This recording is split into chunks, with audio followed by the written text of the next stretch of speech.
Hello everyone, ਜੇਕਰ ਤੁਸੀਂ ਇਸ ਚੈਨਲ ਨੂੰ ਅਜੇ ਤੱਕ ਸਬਸਕ੍ਰਾਈਬ ਨਹੀਂ ਕੀਤਾ ਤਾਂ ਸਬਸਕ੍ਰਾਈਬ ਕਰ ਲੈਣਾ ਜੀ। ਪਿਆਰੇ ਬੱਚਿਓ, ਤੁਹਾਡਾ ਸਵਾਗਤ ਹੈ ਤੁਹਾਡੇ ਆਪਣੇ ਚੈਨਲ ਮੈਥ ਸਟੂਡੀਓ ਦੇ ਵਿੱਚ। ਅੱਜ ਜੋ ਐਕਟੀਵਿਟੀ ਲੈ ਕੇ ਹਾਜ਼ਰ ਹੋਏ ਹਾਂ ਉਹ ਹੈ ਔਰਗੈਮੀ ਕਿਰਿਆ ਰਾਹੀਂ ਗਣਿਤਿਕ ਆਕ੍ਰਿਤੀਆਂ ਬਣਾਉਣਾ। ਅੱਜ ਦੀ ਵੀਡੀਓ ਵਿੱਚ ਆਪਾਂ ਦੋ ਪਸਾਰੀ ਗਣਿਤਿਕ ਆਕ੍ਰਿਤੀਆਂ ਬਣਾਵਾਂਗੇ। ਔਰਗੈਮੀ ਤੋਂ ਭਾਵ ਹੈ ਕਿ ਪੇਪਰ ਫੋਲਡਿੰਗ ਰਾਹੀਂ पेपर ਨੂੰ बिना कट्टे उस तो आकृतियां बनाना। इसलिए आपां नूं जरूरत पवेगी कटिंग पेपर की। कटिंग पेपर तुसीं इस तरह के बाजार तो खरीद सकते हो। यह पेपर स्क्वेयर शेप, जिस तरह यह स्क्वेयर शेप, जां थोड़ी वड्डी शीट रैक्टेंगुलर शेप, आयताकार शीट ते वर्गाकार शीट दे विच तुहानूं मिल जाणगे। तुसीं इस तरह के पेपर लै लैणे हन। सब तो पहली आकृति जो आप बनावांगे वो है एक वर्ग। जिस तरह तुसीं देखते हो ये जो शीट है ये अपने आप विच ही एक वर्ग है, क्योंकि इस दियां चारे भुजावां बराबर हैं अते इस दे चारे कोण 90 डिग्री दे हन। पेपर फोल्डिंग राहीं वर्ग बनाउण दा तरीका बहुत सौखा है। इसलिए सब तो पहला इस कागज़ नूं अध तो फोल्ड कर लिया जाए, जां इसदा 1/2 मीनस अध कर लिया जाए। दैन अगेन दोबारा फिर इसका हाफ अध कर लिया जाए। जो किरती अपने को प्राप्त होगी पेपर फोल्डिंग राही वो है एक वर्ग। इस दियां चारे भुजावां आपस विच बराबर हैं, चारे कोण 90 डिग्री दे हैं। ये है एक वर्ग। दूसरी किरती पेपर फोल्डिंग राही जो आप बनाने जा रहे हैं वो है एक आयत। आयत का सब तो सौखा तरीका इसनों सिर्फ अध विचों फोल्ड करना है। अध विचों मोड़ के जो किरती प्राप्त हुई है वो है एक आयत। आयत दे गुण इस दियां सन्मुख भुजावां आपस विच बराबर हुंदियां हन। सज्जी भुजा खब्बी भुजा दे अते उपर वाली भुजा थले वाली भुजा दे। इस दे चारे कोण 90 डिग्री दे हन।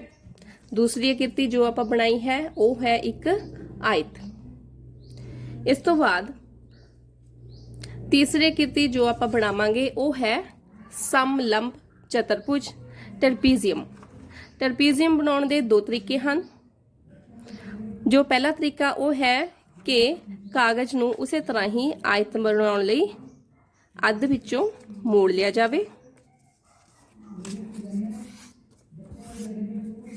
अध विचों मोड़ के दोबारा फिर इसनूं इधर वाले कॉर्नर तो फोल्ड कर लेना है। इस तरह फोल्ड कर लेना है कि यह थले वाली भुजा दे नाल टच कर जाए। जो आकृति प्राप्त होगी सीधा करके वो है एक ट्रेपीजियम समलंब चतुर्भुज। समलंब चतुर्भुज का गुण यह है कि इस विच एक समांतर भुजावां का जोड़ा हुंदा है। जिस तरह ये भुजा इस दे की है समांतर, ये बन गई है एक समलंब चतुर्भुज। इस तरह ही समलंब चतुर्भुज बनाने का दूसरा तरीका यह है कि जो अपने कोल स्क्वेयर पेपर है इसनूं डायगनली इस तरह थोड़ा टेढ़े लोट फोल्ड कर लेना है। लो जी, ठीक है जी। जिस तरह इसनूं फोल्ड किया उस तो बाद जो ऊपर एक छोटी जी त्रिकोण बन गई है उसनूं दोबारा फिर थल्ले वाली भुजा तक मोड़ लेना है। एक बारी दोबारा देख लिया जाए। डायगनली फोल्ड, देन अगेन दोबारा फिर उसे दिशा दे विच फोल्ड। जो कीर्ति प्राप्त हुई है सीधी करके ये है एक समलंब चतुर्भुज। ठीक है जी। इसनूं कह दिंदे हन आइसोसेलेस ट्रेपीजियम। इस विच की है कि एक जोड़ा भुजावां दा समांतर है। ठीक है जी। ते इहदे विच ये वाली भुजा इस भुजा दे बराबर है। इनू आपां चैक भी कर सकते हैं। देखो ये दोवें भुजावां आपस विच बराबर आ गईयां हन। ये है जी बेटा समलंब चतुर्भुज। ਸਮਲੰਬ ਚਤੁਰਭੁਜ ਆਪਾਂ ਦੋ ਤਰ੍ਹਾਂ ਦੀਆਂ ਬਣਾਉਣੀਆਂ ਸਿੱਖੀਆਂ ਹਨ। ਸਮਲੰਬ ਚਤੁਰਭੁਜ ਆਇਤ ਤੋਂ ਅਤੇ ਸਮਲੰਬ ਚਤੁਰਭੁਜ ਡਾਇਗਨਲੀ ਫੋਲਡ करके, दोनों ਇਹ समलंब चतुर्भुज हैं। जो अगली कृति है वो है एक समांतर चतुर्भुज। समांतर चतुर्भुज ਦੇ ਲਈ ਆਪਾਂ ਨੂੰ ਲੋੜ ਪਵੇਗੀ ਇੱਕ ਆਇਤ ਦੀ। ਆਇਤ ਦੇ ਲਈ ਪੇਪਰ ਨੂੰ ਅੱਧ ਵਿੱਚੋਂ ਫੋਲਡ ਕਰ ਲਿਆ ਜਾਵੇ।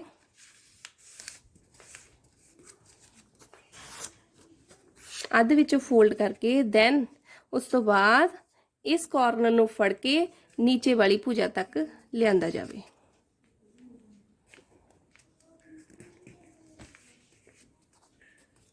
ठीक है जी, इस तरह फोल्ड करके जो ए कॉर्नर है इन्हों दोबारा इस तरह फोल्ड कर लिया जाए।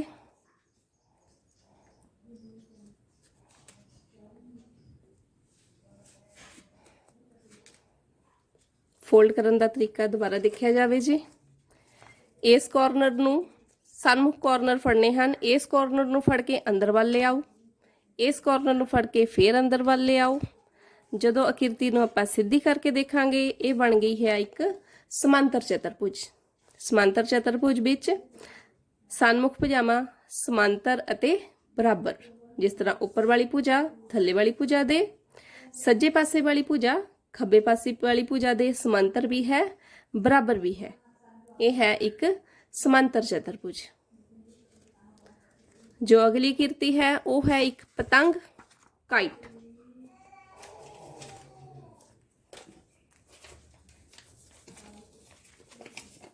ਪਤੰਗ ਬਣਾਉਣ ਲਈ ਸਭ ਤੋਂ ਪਹਿਲਾਂ ਇਸ ਨੂੰ ਡਾਇਗਨਲੀ ਅੱਧ ਵਿੱਚੋਂ ਫੋਲਡ ਕਰ ਲੈਣਾ ਹੈ।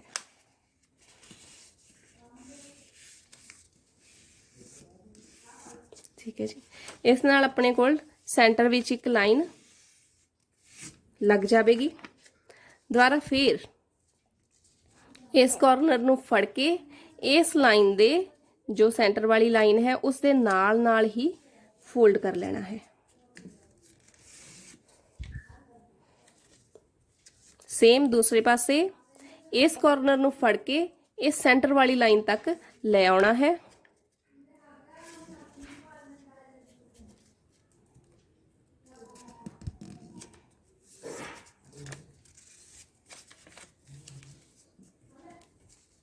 जदों इस नूं आपां दूसरी साइड करांगे दैन ये बन गई है बच्चों एक पतंग।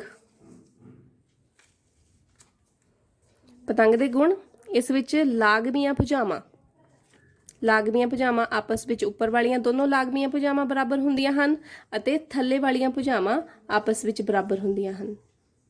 इस तरह ये बन गई है एक पतंग। फोल्ड का तरीका एक बार दोबारा देख लिया जाए। डायगनली फोल्ड, दैन इस कॉर्नर नूं फड़ के उसे सेंटर वाली लाइन तक ले आना है। दूसरे पासे भी इस कॉर्नर नूं फड़ के सेंटर वाली लाइन तक ले आना है ਅਤੇ ਆਕ੍ਰਿਤੀ ਨੂੰ ਸਿੱਧਾ ਕਰਨ ਤੇ ਆਪਾਂ ਨੂੰ ਪ੍ਰਾਪਤ ਹੋਵੇਗੀ ਇੱਕ ਪਤੰਗ। ਇਸ ਤੋਂ ਬਾਅਦ ਜੋ ਅਗਲੀ ਆਕ੍ਰਿਤੀ ਹੈ ਉਹ ਹੈ ਸਮਚਤੁਰਭੁਜ ਇੱਕ ਰੋਮਬਸ। ਰੋਮਬਸ ਬਣਾਉਣ ਲਈ ਸਭ ਤੋਂ ਪਹਿਲਾਂ ਆਪਾਂ ਨੂੰ ਚਾਹੀਦਾ ਹੈ ਇੱਕ ਪਤੰਗ। ਪਤੰਗ ਆਪਾਂ ਹੁਣੇ ਹੀ ਬਣਾਉਣਾ ਸਿੱਖਿਆ ਹੈ। ਡਾਇਗਨਲੀ ਫੋਲਡ, ਫਰਸਟ ਫੋਲਡ ਡਾਇਗਨਲੀ, दैन इस कॉर्नर नूं इस लाइन दे जो सेंटर वाली लाइन है उत्थे तक ले आना है।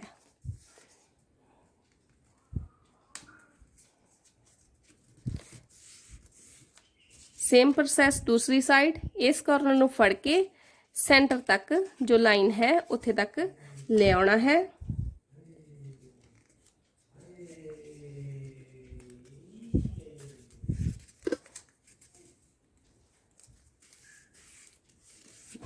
ਸਮਚਤੁਰਭੁਜ ਬਣਾਉਣ ਲਈ ਸਭ ਤੋਂ ਪਹਿਲਾਂ ਚਾਹੀਦੀ ਹੈ ਇੱਕ ਪਤੰਗ ਜੋ ਆਪਾਂ ਬਣਾ ਲਈ ਹੈ। ਠੀਕ ਹੈ ਜੀ, ਪਤੰਗ ਤੋਂ ਦੁਬਾਰਾ ਸਮਚਤੁਰਭੁਜ ਤੱਕ ਆਉਣ ਲਈ ਜੋ ਉੱਪਰ ਵਾਲੇ ਕਾਰਨਰ ਹਨ ਇਹਨਾਂ ਨੂੰ ਵੀ ਇਸੇ ਤਰ੍ਹਾਂ ਹੀ ਫੋਲਡ ਕਰ ਲੈਣਾ ਹੈ ਸੈਂਟਰ ਵਾਲੀ ਲਾਈਨ ਤੱਕ।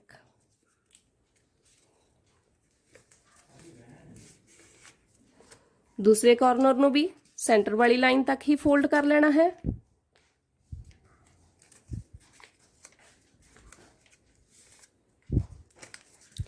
जो आकृति प्राप्त होवेगी सिद्धिकरण ते ਉਹ है एक रोम्बस। रोम्बस ਦਾ गुण इस ਦੀਆਂ ਚਾਰੇ ਭੁਜਾਵਾਂ आपस ਵਿੱਚ ਬਰਾਬਰ ਹੁੰਦੀਆਂ ਹਨ। जिस तरह इस चारे भुजावां आपस ਵਿੱਚ बराबर ਹਨ, ਇਹਨਾਂ ਨੂੰ चेक करके भी ਆਪਾਂ देख सकते हाँ। जिस तरह ये देखो जी, पहला ये दो भुजावां आपस ਵਿੱਚ बराबर हो गई, ये दो भुजावां आपस ਵਿੱਚ बराबर। ਹੁਣ ਚਾਰੇ ਭੁਜਾਵਾਂ ਨੂੰ देखना है ਤਾਂ ਇੱਕ फोल्ड होर दे के ਆਪਾਂ प्राप्त कर सकते हाँ कि चारे भुजावां आपस ਵਿੱਚ बराबर ਹਨ। ਇਹ है एक रोम्बस। रोम्बस ਦੀਆਂ ਚਾਰੇ ਭੁਜਾਵਾਂ ਆਪਸ ਵਿੱਚ ਬਰਾਬਰ ਹੁੰਦੀਆਂ ਹਨ। ਇਸੇ ਤਰ੍ਹਾਂ ਹੀ ਵਰਗ ਦੀਆਂ ਵੀ ਚਾਰੇ ਭੁਜਾਵਾਂ ਆਪਸ ਵਿੱਚ ਬਰਾਬਰ ਹੁੰਦੀਆਂ ਹਨ। ਵਰਗ ਤੇ ਰੋम्बस 'ਚ ਫਰਕ ਕੀ ਹੈ? ਵਰਗ ਦੇ ਚਾਰੇ ਕੋਣ ਸਮਕੋਣ 90 ਡਿਗਰੀ ਦੇ ਹੁੰਦੇ ਹਨ, ਪਰ ਜੋ ਸਮਚਤੁਰਭੁਜ ਹੈ ਇਸ ਦੇ ਸਿਰਫ ਸਨਮੁਖ ਕੋਣ ਸੱਜਾ ਕੋਣ ਖੱਬੇ ਕੋਣ ਦੇ, ਉੱਪਰ ਵਾਲਾ ਕੋਣ ਥੱਲੇ ਵਾਲੇ ਕੋਣ ਦੇ ਆਪੋਜ਼ਿਟ ਐਂਗਲਸ ਆਰ ਇਕੁਅਲ। वर्ग ते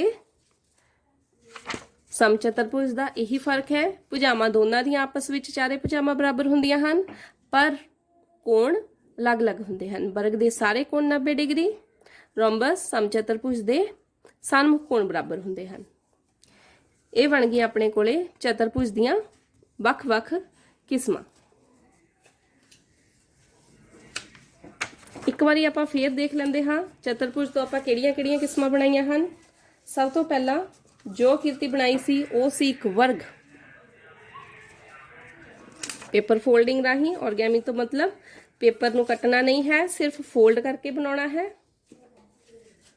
वर्ग तो बाद जो आप दूसरी आकृति बनाई सी वो सी एक आयत। आयत। तीसरी आकृति समांतर चतुर्भुज।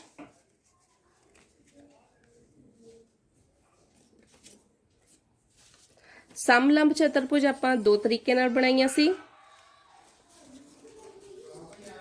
Isosceles and regular trapezium. Then अगे बनाई सी एक समचतुर्भुज,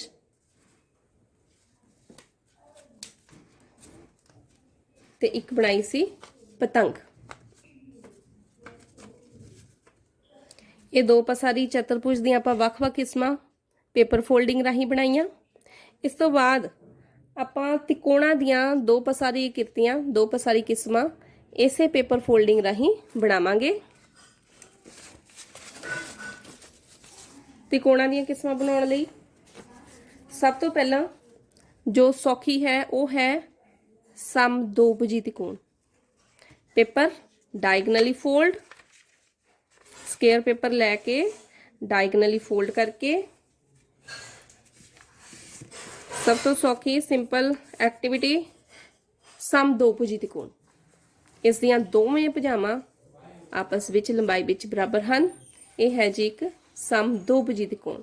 चैक करने लई आपां इस नूं चैक कर सकते हाँ कि इस दियां दोवें भुजावां दी लंबाई आपस विच बिल्कुल बराबर है।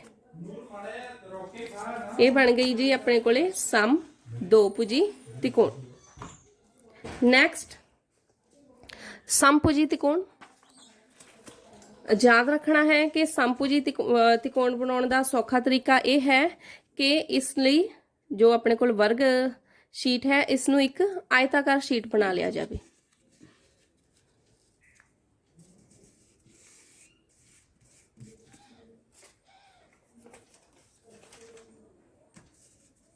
थोड़ा फोल्ड करके एक आयताकार शीट बन गई है। इस तो बाद जो नवी शीट है इसका अध कर लेना है। दोबारा फिर देखो, वर्ग पेपर से इसनों पहला थोड़ा फोल्ड करके एक आयताकार पेपर बना लिया। जो नवा आयताकार पेपर है इसका अध करना है, इसका अध कर लिया है।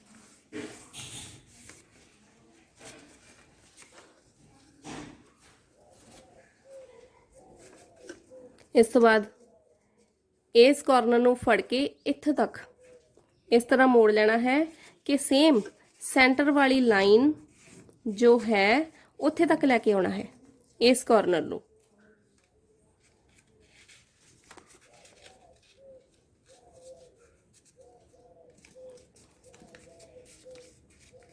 ਲਓ ਜੀ, ਦੁਬਾਰਾ ਫੇਰ ਦੇਖ ਲਿਆ ਜਾਵੇ। ਫੋਲਡ ਕਰਕੇ ਵਰਕ ਪੇਪਰ ਦੀ ਕਾਇਤ ਬਣਾ ਲਈ। ਉਸ ਤੋਂ ਬਾਅਦ ਇਸ ਕਾਰਨਰ ਨੂੰ ਫੜ ਕੇ ਇੱਥੋਂ ਫੋਲਡ ਕਰਨਾ ਹੈ। ਜੋ ਸੈਂਟਰ ਵਾਲੀ ਲਾਈਨ ਸੀ, ਸੈਂਟਰ ਵਾਲੀ ਲਾਈਨ ਨੂੰ ਥੋੜਾ ਗੂੜਾ ਕਰ ਲੈਂਦੇ ਹਾਂ। ਜੋ ਸੈਂਟਰ ਵਾਲੀ ਲਾਈਨ ਸੀ ਉੱਥੇ ਤੱਕ ਫੋਲਡ ਕਰ ਲੈਣਾ ਹੈ। ਨੈਕਸਟ ਫੋਲਡ ਇਸੇ ਨਾਲ ਜੋ ਇਹ ਨਵਾਂ ਛੋਟਾ ਜਿਹਾ ਕਾਰਨਰ ਬਣ ਗਿਆ ਹੈ,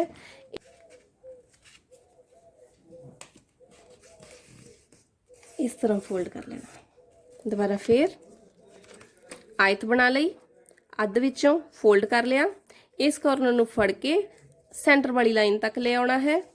ਦੈਨ ਇਸ ਕਾਰਨਰ ਨੂੰ ਇੱਥੋਂ ਤੱਕ ਇਸੇ ਭੁਜਾ ਦੇ ਨਾਲ ਹੀ ਫੋਲਡ ਕਰ ਲੈਣਾ ਹੈ। ਤੇ ਸਿੱਧਾ ਪਾਸਾ ਜਦੋਂ ਆਪਾਂ ਕਰਦੇ ਹਾਂ ਤਾਂ ਆਪਾਂ ਨੂੰ ਪਤਾ ਲੱਗਦਾ ਹੈ ਕਿ ਇੱਥੇ ਇੱਕ ਛੋਟਾ ਜਿਹਾ ਪੀਸ ਜੋ ਵੱਧ ਗਿਆ ਹੈ ਉਸ ਨੂੰ ਅੰਦਰ ਵਾਲੀ ਸਾਈਡ ਫੋਲਡ ਕਰ ਲੈਣਾ ਹੈ। ਇੱਕ ਵਾਰ ਪਹਿਲਾਂ ਬਾਹਰਲੀ ਸਾਈਡ ਫੋਲਡ ਕਰ ਲਿਓ, ਦੈਨ ਇਸੇ ਨੂੰ ਹੀ ਫਿਰ ਅੰਦਰ ਵਾਲੇ ਪਾਸੇ ਫੋਲਡ ਕਰਕੇ ਜੋ ਦੋ ਪਾਸਾ ਦੀ ਕਿਰਤੀ ਬਣੀ ਹੈ ਉਹ ਹੈ ਜੀ ਸਮਭੁਜੀ ਤਿਕੋਣ। ਸਮਭੁਜੀ ਤਿਕੋਣ ਚੈੱਕ ਕਰਨ ਲਈ ਆਪਾਂ ਦੇਖ ਲੈਂਦੇ ਹਾਂ, ਇਸ ਦੀਆਂ ਤਿੰਨੇ ਭੁਜਾਵਾਂ ਆਪਸ ਵਿੱਚ ਬਰਾਬਰ ਹੋਣੀਆਂ ਚਾਹੀਦੀਆਂ ਹਨ। ਸਭ ਤੋਂ ਪਹਿਲਾਂ ਇਹ ਦੋ ਭੁਜਾਵਾਂ ਦੇਖੋ, ਇਹ ਦੋਵੇਂ ਭੁਜਾਵਾਂ ਆਪਸ ਵਿੱਚ ਬਰਾਬਰ ਹਨ। ਅਗਲੀਆਂ ਭੁਜਾਵਾਂ ਲਈ ਹੁਣ ਆਪਾਂ ਇਹ ਤੇ ਇਹ ਭੁਜਾ ਦੇਖਾਂਗੇ।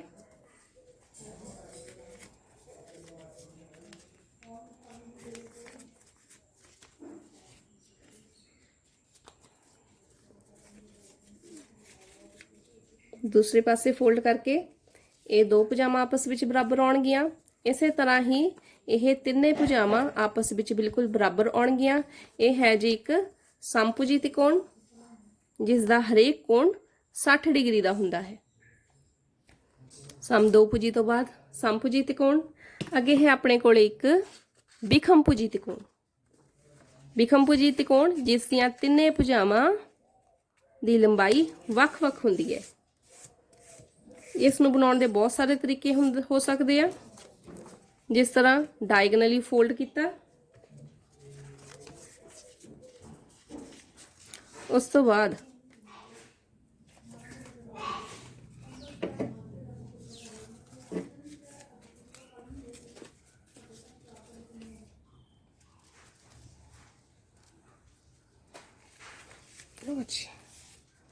डायगनली फोल्ड करके ऊपर वाले कॉर्नर ਨੂੰ थोड़ा जिहा ही फोल्ड करना है।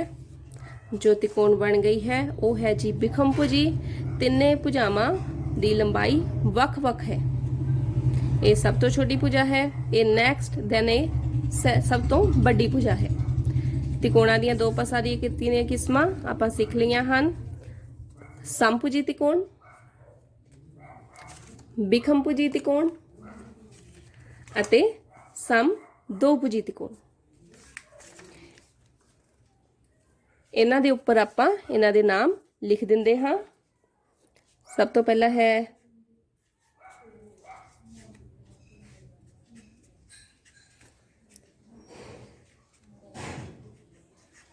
विखमभुजी त्रिकोण,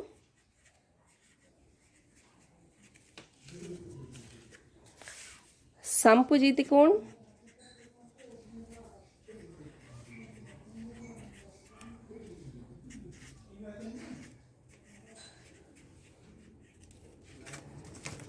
ਅਤੇ ਸਮ